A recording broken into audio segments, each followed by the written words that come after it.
ഹരേ കൃഷ്ണ. സർവം ശ്രീകൃഷ്ണാർപ്പണമസ്തു.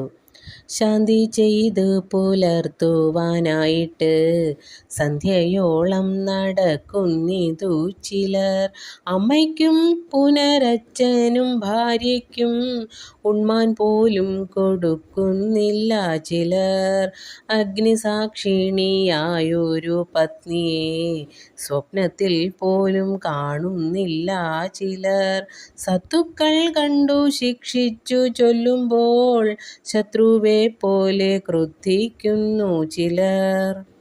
ശാന്തി ചെയ്ത് പുലർത്തുവാനായിട്ട് സന്ധ്യയോളം നടക്കുന്നിതു ചിലർ. അതായത് ശാന്തിപ്പണി ചെയ്യുക. അത് ചെയ്യുന്നത് എന്തിനാ? വീട്ടിലെ കാര്യങ്ങളും തൻ്റെ സകല കാര്യങ്ങളും നടത്തുവാനായി മാത്രം ഒരു ജോലി പോലെ കണ്ടുകൊണ്ടാണ് അവരത് ചെയ്യുന്നത്.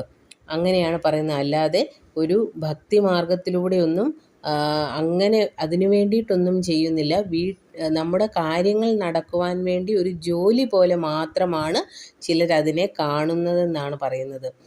തൻ്റെ വീട്ടിൽ അമ്മയും അച്ഛനും അതുപോലെ ഭാര്യയും ഒക്കെ ഉണ്ടെങ്കിൽ പോലും അവരെ ഒന്നും ശ്രദ്ധിക്കാൻ പോലും ചിലർക്ക് നേരമില്ല എന്നാണ് പറയുന്നത്.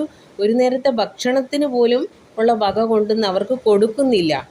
അങ്ങനെ ഒരു ആൾക്കാർ അവരുടെ വീട്ടിലുണ്ടെന്ന് പോലും ചിലർ വിചാരിക്കുന്നില്ല എന്നാണ് പൂന്താനം ഈ വരികളിലൂടെ പറയുന്നത്. അതുപോലെ അഗ്നിസാക്ഷിണിയായൊരു പത്നിയെ, അതായത് അഗ്നിസാക്ഷിയായിട്ട് ഒരു ഭാര്യയെ, ഒരു സ്ത്രീയെ കല്യാണം വിവാഹം കഴിച്ചുകൊണ്ട് വീട്ടിൽ കൊണ്ടുവന്നിട്ടുണ്ടെങ്കിൽ ആ ഒരു വ്യക്തി, അങ്ങനെ ഒരു വ്യക്തി തൻ്റെ വീട്ടിലുണ്ടെന്ന് പോലും ഒരു ചിന്ത ആ ആൾക്ക് ചിലർക്കില്ല എന്നാണ് പറയുന്നത്. അവരെ സ്വപ്നത്തിൽ പോലും അവർ കാണുന്നില്ല. കേവലം തൻ്റെ വീട്ടിലെ ജോലി ചെയ്യുന്ന ഒരു വേലക്കാരിയായി മാത്രമേ അവരെ കാണുന്നുള്ളൂ. തൻ്റെ പത്നിയാണെന്നുള്ളൊരു പരിഗണന പോലും അവർക്ക് കൊടുക്കുന്നില്ല എന്നാണ് പറയുന്നത്.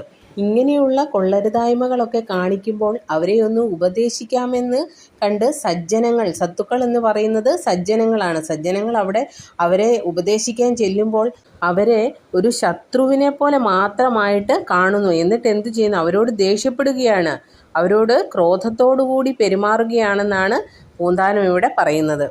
ഹരേ കൃഷ്ണ. സർവം ശ്രീകൃഷ്ണാർപ്പണമസ്തു.